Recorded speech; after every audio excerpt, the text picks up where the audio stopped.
Hello everyone, CGPSC ABCD में आप सभी का फिर से एक बार स्वागत है। आज के इस वीडियो में मैं फिर से आप सभी के लिए लेकर आ गया हूं छत्तीसगढ़ सामान्य ज्ञान पर आधारित top 50 one liner question. Basically आज के इस वीडियो में छत्तीसगढ़ में जितनी भी नदियां हैं उनसे संबंधित मैं 50 वन लाइनर क्वेश्चन जो है लेकर आया हूँ। इससे पहले भी मैंने 4 ऑलरेडी वन लाइनर वीडियो जो है अपलोड कर दिया है। अगर आपने नहीं देखा होगा तो आप जाके जरूर देखिएगा, उसके लिए एक सेपरेट प्लेलिस्ट जो है बना हुआ है। अगर चैनल में पहली बार आए होंगे तो सब्सक्राइब कर लीजिएगा, वीडियो अच्छा लगे तो लाइक भी कर लें और अपने दोस्तों के साथ शेयर भी जरूर करिएगा। और हमारा जो टेलीग्राम चैनल है सीजीपीएससी एबीसीडी का, उसको भी जरूर ज्वाइन कर लीजिएगा। वहाँ पे हम वीडियो का पीडीएफ दे देंगे, नोटिफिकेशन दे देंगे, और अगर किसी भी तरह का आप सभी को डाउट हो तो वहाँ पे हम सभी मिलकर डाउट को भी शॉर्ट आउट करते हैं। तो ये सारे एग्जाम के लिए इंपॉर्टेंट होगा जो छत्तीसगढ़ सरकार के द्वारा आयोजित किए जाते हैं, चाहे सीजीपीएससी प्रीलिम्स का हो या फिर कह लीजिए सीजी व्यापम द्वारा आयोजित किसी भी एग्जाम का। ठीक है, तो चलिए शुरू करते हैं आज के इस वीडियो को, जिसमें हम 50 वन लाइनर प्रश्न देखेंगे छत्तीसगढ़ में स्थित सभी नदियों के ऊपर। ठीक है, अगर आपने इसका थ्योरी क्लास पढ़ा होगा, ठीक है, तो आप इसको टेस्ट की तरह लें और चेक करें कि 50 में से आप कितने का सही तरीके से उत्तर दे पा रहे हैं। राइट, तो चलिए शुरू करते हैं। तो सबसे पहला जो प्रश्न है आप सभी के लिए कि छत्तीसगढ़ की सबसे लंबी नदी कौन सी है। एक बहुत अच्छा प्रश्न है, इजी प्रश्न है। देखिए यहाँ पे आपको इजी प्रश्न भी मिलेगा, मॉडरेट भी मिलेगा और थोड़ा सा डिफिकल्ट लेवल का भी मिलेगा। ये आपकी तैयारी के ऊपर डिपेंड करता है कि आप कितनी अच्छी से तैयारी की है। ठीक है, देखिए तो बताइए छत्तीसगढ़ की सबसे लंबी नदी कौन सी है। तो छत्तीसगढ़ की सबसे लंबी नदी है महानदी। ठीक है, छत्तीसगढ़ की सबसे लंबी नदी महानदी है, जिसकी कुल अगर लंबाई देखा जाए तो 858 किलोमीटर है। लेकिन ये पूरा 858 किलोमीटर छत्तीसगढ़ के अंदर नहीं बहता है, छत्तीसगढ़ के अंदर मात्र 286 किलोमीटर ही बहती है ये नदी। राइट, याद रखिएगा। दूसरा प्रश्न है कि छत्तीसगढ़ में बहने वाली सबसे लंबी नदी कौन सी है। ठीक है, छत्तीसगढ़ की सबसे लंबी नदी कौन सी होगी, महानदी। लेकिन छत्तीसगढ़ के अंदर बहने वाली सबसे लंबी नदी बोल दे तो याद रखिएगा वो नदी है शिवनाथ नदी। ठीक है, जो कि कुल 290 किलोमीटर बहती है। ठीक है, तो बहने के क्रम में देखा जाए तो सबसे पहले कौन सा हो जाएगा, शिवनाथ नदी, उसके बाद महानदी आएगा। लेकिन अगर लंबाई के अकॉर्डिंग अगर बोल दिया जाए तो सबसे पहले महानदी, उसके बाद शिवनाथ नदी। ठीक है, चलिए तीसरा प्रश्न है कि छत्तीसगढ़ का सबसे बड़ा अपवाह तंत्र कौन सा है। छत्तीसगढ़ का सबसे बड़ा अपवाह तंत्र, हम सबको पता है कि छत्तीसगढ़ के अंदर जितनी भी नदियां हैं उनको कई अपवाह तंत्र में भी बांटा जाता है।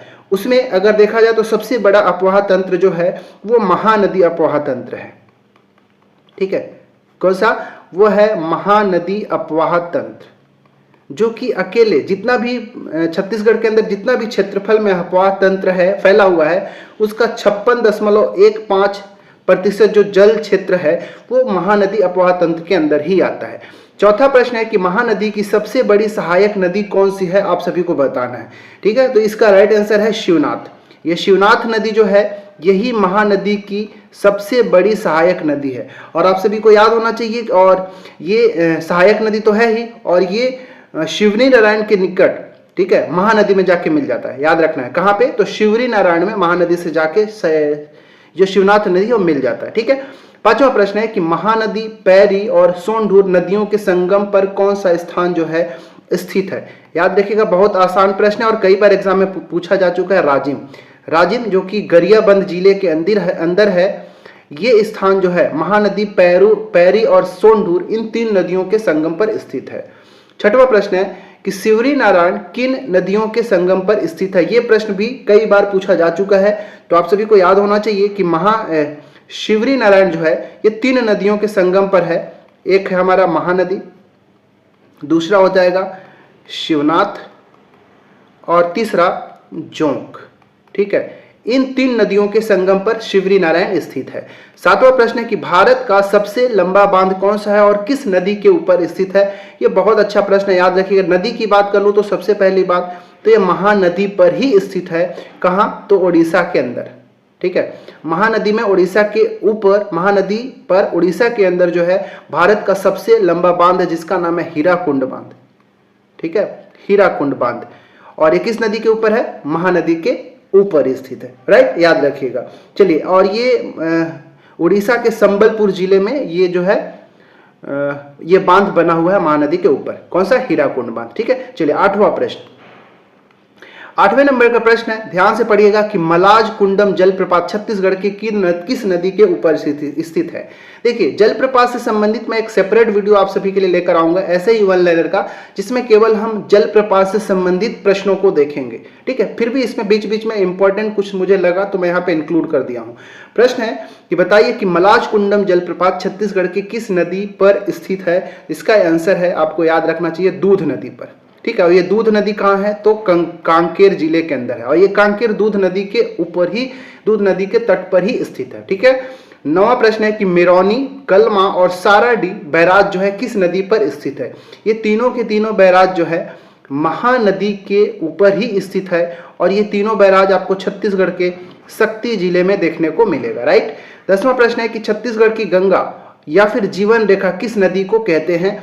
तो इसका आंसर आई थिंक सबको पता होना चाहिए, जो महानदी है इसे ही हम छत्तीसगढ़ की गंगा या फिर छत्तीसगढ़ की जीवन रेखा के नाम से जानते हैं। 11वां प्रश्न है कि महानदी और इंद्रावती नदी के मध्य जल विभाजक का कार्य कौन सा पर्वत करता है। वेरी इंपॉर्टेंट क्वेश्चन, केशकाल घाटी। ठीक है, कोंडागांव में स्थित जो केशकाल घाटी है, ये क्या करता है, महानदी जो अपोहा तंत्र है और इंद्रावती अपोहा तंत्र है, इन दोनों के बीच जल विभाजक का कार्य करता है। 12 नंबर का प्रश्न है कि तेल नदी का उद्गम छत्तीसगढ़ के किस स्थान से होता है। अच्छा प्रश्न है, याद रखिएगा, देवभोग। छत्तीसगढ़ के गरियाबंद जिले में एक स्थान है जिसका नाम है देवभोग, और देवभोग से ही तेल नदी का उद्गम होता है। 13 नंबर का प्रश्न कि शिवनाथ नदी की सबसे बड़ी सहायक नदी कौन सी है। हमने देखा कि महानदी की सबसे बड़ी सहायक नदी शिवनाथ नदी है। यहाँ पे प्रश्न पूछा जा रहा है कि शिवनाथ की सबसे बड़ी सहायक नदी कौन सी है, तो वो है मनियारी नदी। ठीक है, मनियारी नदी शिवनाथ की सबसे बड़ी सहायक नदी है। 14 नंबर का प्रश्न कि छत्तीसगढ़ की प्रथम परियोजना कौन सी है। ठीक है, ये परियोजना जो है 1913 में स्थापित किया गया था, या फिर इसका बन के तैयार हुआ था, और ये आपको बालोद के अंदर देखने को मिलेगा, जिसका नाम है तांदुला परियोजना, या फिर कह लीजिए तांदुला जलाशय परियोजना।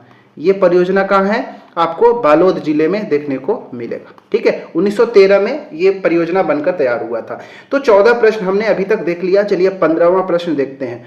15 नंबर का क्वेश्चन है, ध्यान से पढ़िएगा कि खारून नदी का उद्गम कहां से होता है। पहली बात तो खारून नदी है कहां, ये आपको रायपुर जो है ना, रायपुर खारून नदी के तट पर ही स्थित है। ठीक है, और ये जो है पेटेचुआ की पहाड़ी, आपने सुना होगा, पेटेचुआ की पहाड़ी।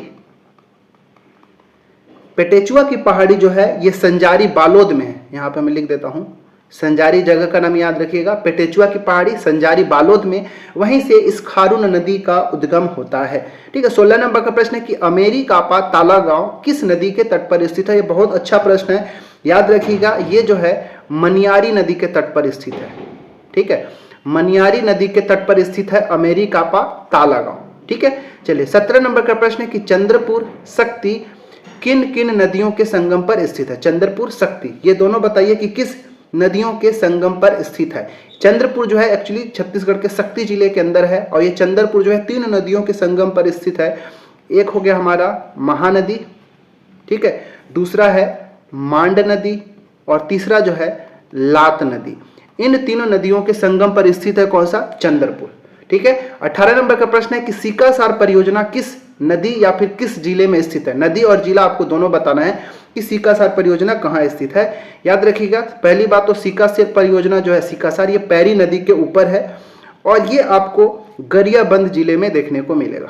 ठीक है, छत्तीसगढ़ के गरियाबंद जिले में पैरी नदी के ऊपर सीकासार परियोजना स्थित है, जिसका स्थापना 1995 में हुआ था। ठीक है, 1995 के अंदर।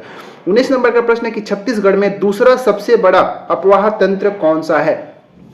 तो पहला तो हमने देख लिया, महानदी अपवाह तंत्र सबसे बड़ा था, जो कि 56.15% में अकेले जल धारण क्षमता है। तो दूसरे नंबर पे आता है गोदावरी अपवाह तंत्र। ठीक है, दूसरे नंबर पे गोदावरी अपवाह तंत्र है, जो कि 28.64% जल धारण क्षमता है इसकी। ठीक है, 20 नंबर का चित्रकोट जलप्रपात छत्तीसगढ़ में किस नदी पर और किस जिले में स्थित है। तो ये बहुत आसान प्रश्न है, कई बार ये प्रश्न पूछा जा चुका है। तो ये चित्रकोट जलप्रपात छत्तीसगढ़ में इंद्रावती नदी पर है, और ये आपको बस्तर जिले में देखने को मिलेगा। ठीक है, बस्तर जिले के अंदर। 21 नंबर का प्रश्न कि महानदी अपवाह तंत्र का ढाल किस ओर है। ठीक है। तो याद रखिएगा जो महानदी है इसका जो अपवाह तंत्र है, इसका ढाल आपको पश्चिम से पूर्व की ओर देखने को मिलेगा। ठीक है, पश्चिम से पूर्व की ओर, इधर से इधर आपको यह ढाल देखने को मिलेगा। तो 21 प्रश्न हो गया। चलिए बढ़ते हैं 22वां प्रश्न। देखिए स्क्रीन के ऊपर क्या है, बताइए कि इंद्रावती नदी और कोटरी नदी का प्राचीन नाम क्या है। दो नदियों का नाम बताया हूं। जो इंद्रावती है इसका प्राचीन नाम है मंदाकिनी। ठीक है, इंद्रावती का प्राचीन नाम मंदाकिनी नदी। और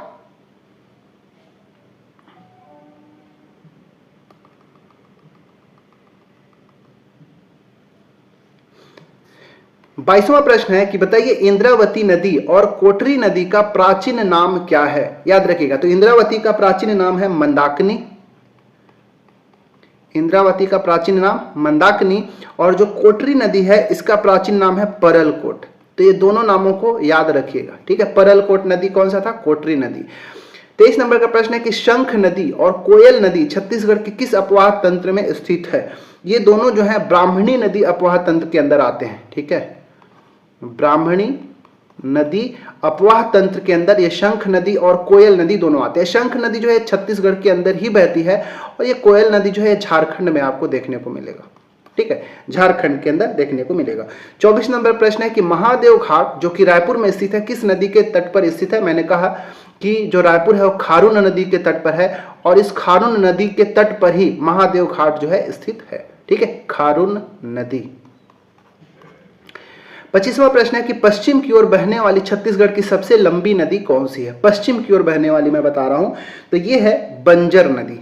ठीक है, बंजर नदी जो है ये छत्तीसगढ़ के अंदर स्थित है और ये पश्चिम की ओर बढ़ने वाली सबसे बड़ी नदी है, जिसका उद्गम जो है खैरागढ़ छुई खदान गंडई जिले के बंजरपुर नामक स्थान से होता है। ठीक है, खैरागढ़ छुई खदान गंडई केसीजी जिले से होता है। 26वां प्रश्न है कि छत्तीसगढ़ के 3 सबसे लंबी नदियां कौन कौन सी है। यह प्रश्न आपको अच्छे से पता होना चाहिए। तो सबसे बड़ी नदी ना मैंने बताया था, सबसे बड़ी नदी है महानदी लंबाई के अकॉर्डिंग। दूसरे नंबर पे आ जाएगा शिवनाथ नदी और तीसरे नंबर पे याद रखिएगा इंद्रावती नदी। ठीक है, इंद्रावती नदी, इन तीनों का याद रखिएगा। जैसे महानदी कुल लंबाई 858 किलोमीटर, शिवनाथ नदी का हमने देखा था 290 किलोमीटर और इंद्रावती का याद रखिएगा 264 किलोमीटर। ठीक है। 27 नंबर प्रश्न कि सरगुजा जिले की जीवन रेखा किस नदी को कहा जाता है। इसका आंसर है रिहंद नदी। रिहंद नदी को सरगुजा का जीवन रेखा कहते हैं और ये जो है इसको कई जगह रेण नदी के नाम से भी जाना जाता है, रेणुका नदी के नाम से, रेणु नदी के नाम से भी जाना जाता है। 28वां प्रश्न है कि बिलासपुर जिले में स्थित मल्हार किस नदी के तट पर स्थित है। ठीक है, मल्हार, मल्हार जो है किस नदी के तट पर स्थित है, आपसे ये पूछा गया है। इसका राइट आंसर है लीलागर नदी। ठीक है, लीलागर नदी जो है मल्हार नदी के तट पर है। कमेंट करके आप लोग बताइए कि बिलासपुर जो है वो किस नदी के तट पर स्थित है। बिलासपुर, मल्हार तो हमने देख लिया, लीलागर। ठीक है, चलिए 29वां प्रश्न, प्रश्न क्रमांक 29 है कि दंतेश्वरी माता मंदिर किस नदी के तट पर स्थित है। दंतेश्वरी मंदिर तो सबसे पहली बात कि दंतेवाड़ा जिला के अंदर स्थित है और ये शंखनी डंकनी नदी के तट पर स्थित है। ठीक है, कहाँ, शंखनी डंकनी जो नदी है उसी के तट पर ये दंतेश्वरी माता का मंदिर स्थित है। राइट। 30वां प्रश्न है कि जाटलूर और कुकुर नदियों का प्रवाह क्षेत्र किस जिले में है। तो ये भी एक अच्छा प्रश्न है। ये आपको छत्तीसगढ़ के नारायणपुर जिले में इसका प्रवाह क्षेत्र देखने को मिलता है। ठीक है, जाटलूर और कुकुर नदी। 31वां प्रश्न है कि डीपाडी बलरामपुर जिले में स्थित जो है किन किन नदियों के संगम पर स्थित है। डीपाडी एग्जाम में पूछा गया। ठीक है, तो ये 3 नदियों का नाम आपको याद रखना है। पहला हो जाएगा हमारा कन्हार नदी। ठीक है, कन्हार के बाद गलफुआ नदी, गलफुआ, और तीसरा याद रखिएगा सूर्या नदी। तो कन्हार, गलफुआ और सूर्या इन 3 नदियों के संगम पर डीपाडी स्थित है। 32वां प्रश्न है कि कौन सी नदी छत्तीसगढ़ और झारखंड के बीच में सीमा रेखा बनाती है या सीमा बनाती है। सही आंसर हो जाएगा कन्हार नदी। ठीक है, ये कन्हार नदी जो है छत्तीसगढ़ और झारखंड के मध्य सीमा का निर्माण करता है। इस कन्हार नदी का उद्गम जो है जसपुर में बखोना चोटी से होता है, याद रखिएगा, जसपुर के बखोना चोटी से, बखोना चोटी जसपुर से इसका उद्गम है। 33 प्रश्न है कि मध्य प्रदेश और छत्तीसगढ़ के मध्य सीमा बनाने वाली नदी कौन सी है। तो ये नदी का नाम भी याद रखिएगा, नेयूर नदी। ठीक है, ये नेयूर नदी जो है मध्य प्रदेश और छत्तीसगढ़ के बीच में सीमा रेखा बनाती है। 34 नंबर का प्रश्न है कि रिहंद नदी का उद्गम कहाँ है। ठीक है। रिहंद नदी जो कि सरगुजा का जीवनदायिनी नदी भी इसको कहते हैं, या जीवन रेखा नदी भी कहते हैं। ये जो आपको छुरी मतरिंगा की जो पहाड़ी है वहाँ से इसका उद्गम होता है। छुरी मतरिंगा पहाड़ी से इसका उद्गम होता है और ये अंबिकापुर तहसील सरगुजा जिले में स्थान देखने को मिलेगा। 35वां प्रश्न है कि छत्तीसगढ़ की सबसे प्रदूषित नदी कौन सी है? तो याद रखिएगा शंखनी नदी। ठीक है, ये जो शंखनी नदी है ये छत्तीसगढ़ की सबसे प्रदूषित नदी है, याद रखिएगा। और इसका उद्गम कहाँ है? आपने सुना होगा नंदीराज की जो चोटी है बैलाडीला में, ठीक है, नंदीराज की चोटी बैलाडीला दंतेवाड़ा में, वहीं से इसका उद्गम होता है शंखनी नदी का, और ये लाल रंग का रक्ताब होता है। ठीक है, याद रखिएगा। 36वां प्रश्न देखते हैं। 36 नंबर का प्रश्न है कि कोंडागांव शहर छत्तीसगढ़ के किस तट पर, किस नदी के तट पर स्थित है कोंडागांव? ठीक है, तो दूध नदी के तट पर हमने देखा था क्या? कमेंट कर। दूध नदी के हम तो देख ही लिया था। दूध नदी तो कांकेर जो था दूध नदी के किनारे है। कोंडागांव शहर की मैं बात कर रहा हूं, ये आपको मिलेगा नारंगी नदी के तट पर। ठीक है, नारंगी नदी के तट पर कोंडागांव। ठीक है, चलिए। और ये जो नारंगी नदी है इसका उद्गम होता है माकड़ी। माकड़ी एक जगह है कोंडागांव में, वहीं पर इसका उद्गम होता है। मैं यहाँ पे लिख देता हूँ माकड़ी। ठीक है, चलिए। 37 नंबर का प्रश्न कि छत्तीसगढ़ में बहने वाली किस नदी का उद्गम छत्तीसगढ़ से बाहर होता है? तो सबसे ज्यादा इंपॉर्टेंटली याद तो आपको याद रखना है कि जो इंद्रावती नदी है, ठीक है, इसका उद्गम छत्तीसगढ़ के अंदर नहीं उड़ीसा से होता है। इसके अलावा एक और नदी का नाम याद रखिएगा, शबरी नदी। ठीक है, ये सबरी और इंद्रावती दोनों नदियों का उद्गम जो है छत्तीसगढ़ से बाहर उड़ीसा के अंदर है। 38 नंबर का प्रश्न कि छत्तीसगढ़ और महाराष्ट्र के मध्य सीमा कौन सी नदी बनाती है? याद रखिए नाम, बाघ नदी। बाघ नदी जो है छत्तीसगढ़ और महाराष्ट्र दोनों के बीच में सीमा रेखा बनाती है। और ये जो बाघ नदी है इसका उद्गम होता है कुलझारी की पहाड़ी, मोहल्ला मानपुर अंबागढ़ चौकी में एक पहाड़ी है जिसका नाम है कुलझारी या फिर कुल्हारी की पहाड़ी कहते हैं।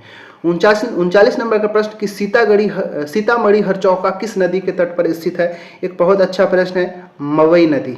ठीक है, मवई नदी के तट पर सीतामढ़ी हरचौका स्थित है। 40 नंबर का प्रश्न कि कोठली जलप्रपात किस नदी के तट पर स्थित है? कोठली जलप्रपात। ठीक है, तो याद रखिएगा कन्हार नदी, कन्हार नदी पर ही स्थित है कोठली जलप्रपात। ठीक है, अच्छा एक क्वेश्चन पूछता हूं, आप लोग कमेंट करके बताइए। प्रश्न है कि पवई जलप्रपात, ठीक है, ये पवई जलप्रपात जो है किस नदी के ऊपर स्थित है? कमेंट करिएगा। 41 नंबर का प्रश्न कि मालगेर या जिसको हम मालेंगर भी कहते हैं, ये नदी का उद्गम कहां से होता है? मालगेर या फिर मालेंगर नदी का उद्गम कहां से होता है? बैलाडीला की पहाड़ी से। ठीक है, बैलाडीला की जो पहाड़ी है दंतेवाड़ा में, वहीं से इस नदी का उद्गम होता है। 42 नंबर का प्रश्न कि इंद्रावती विकास प्राधिकरण का गठन कब हुआ था? ये वेरी वेरी इंपॉर्टेंट प्रश्न हो जाएगा, याद रखिएगा। इंद्रावती विकास प्राधिकरण का गठन याद रखिएगा 28 अगस्त 2021 को इसका गठन हुआ था। और इसका जो चेयरमैन होता है, इसका जो अध्यक्ष होता है, वो छत्तीसगढ़ का जो मुख्यमंत्री होंगे, जो सीएम होंगे, वो इस प्राधिकरण का अध्यक्ष होते हैं। ठीक है, चलिए बढ़ते हैं। 43 नंबर का प्रश्न है कि सबरी नदी का विसर्जन किस नदी में होता है? या फिर यूं कह लीजिए कि सबरी नदी किसकी सहायक नदी है? तो याद रखिएगा ये शबरी नदी जो है गोदावरी नदी में जाके ये मिल जाती है। ठीक है, गोदावरी की सहायक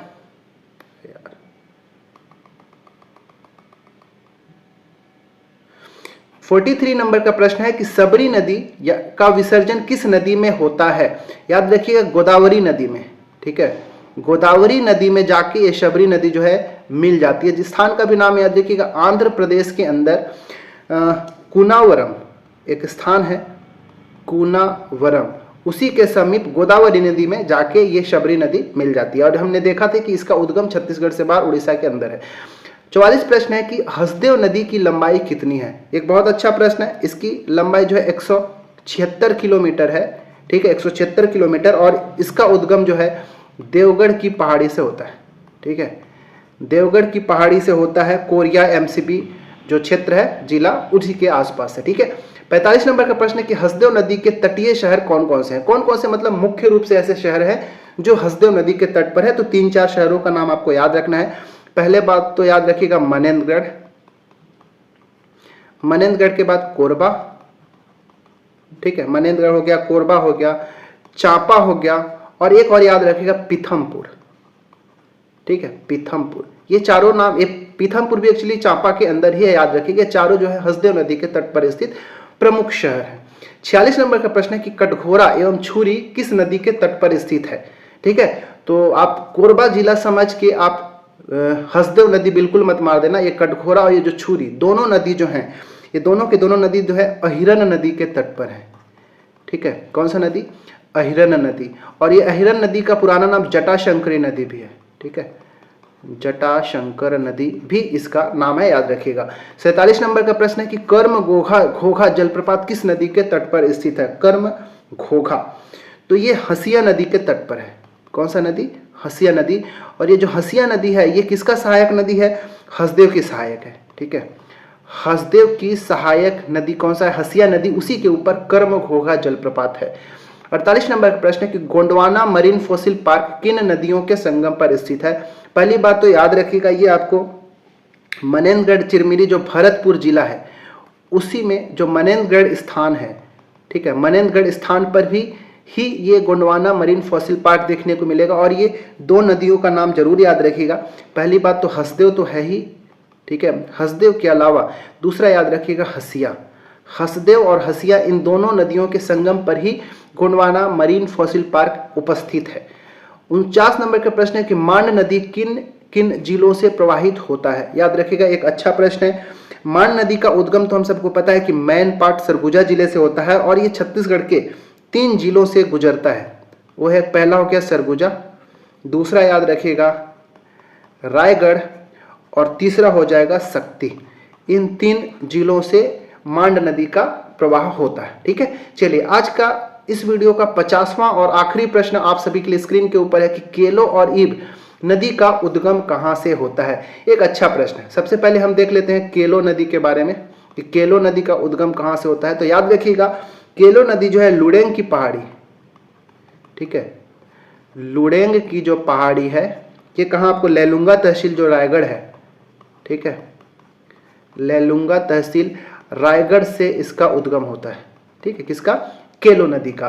वहीं जो ईब नदी है, ईब नदी का उद्गम कहाँ से होता है? तो खुर्जा की पहाड़ी। ठीक है, खुर्जा की जो पहाड़ी है, ये खुर्जा की पहाड़ी कहाँ मिलेगा? पंडरापाट जशपुर के अंदर, पंडरापाट जशपुर। ठीक है, यहां से इस ईब नदी का उद्गम होता है। तो हमने केलो का भी देखा और ईब का भी देखा। इस प्रकार नदियों से संबंधित हमने 50 इंपॉर्टेंट वन लाइनर क्वेश्चन जो है हमने यहाँ पे देखा। 50 में से आपका कितना सही हुआ कमेंट करके जरूर बताइएगा। ठीक है, इसके बाद और अलग अलग टॉपिक से भी मैं इसी तरह वन लाइनर लेकर आऊंगा ताकि आप अपना पढ़ाई का रिवीजन बहुत अच्छे से कर सकते हैं। ठीक है, चैनल में पहली बार आए होंगे तो सब्सक्राइब कर लीजिएगा। वीडियो अच्छा लगे तो लाइक भी करें, दोस्तों के साथ शेयर भी जरूर करिएगा और हमारा जो टेलीग्राम चैनल है उसको भी जरूर ज्वाइन कर लीजिएगा। इसके अलावा हमारे चैनल में टॉप 500 MCQ क्वेश्चन का, अगर आप CGPSC प्रीलिम्स की तैयारी कर रहे हैं तो MCQ कितना इंपॉर्टेंट होता है आप सभी को पता होगा। ठीक है, तो टॉप 500 MCQ का भी एक प्लेलिस्ट बना हुआ है जिसमें हमने अभी तक 300 प्रश्नों को अपलोड किया है। आप उसको भी जाकर जरूर देखिएगा। और इसके अलावा छत्तीसगढ़ का जो मॉडर्न हिस्ट्री है, ठीक है, मॉडर्न हिस्ट्री को भी मैं साथ साथ पढ़ा रहा हूँ। ठीक है, तो उसके भी 5-7 वीडियो जो है अपलोड हो चुका है, तो उसके लिए भी एक प्लेलिस्ट बना हुआ है छत्तीसगढ़ के आधुनिक इतिहास से। ठीक है, और हमारे चैनल में कई सारे प्लेलिस्ट बने हुए, आप अपने उपयोगिता के हिसाब से उसको देख सकते हैं और अपनी तैयारी को निखार सकते हैं। चलिए मिलते हैं किसी और वीडियो में। इसमें इतना ही। Thanks for watching our video.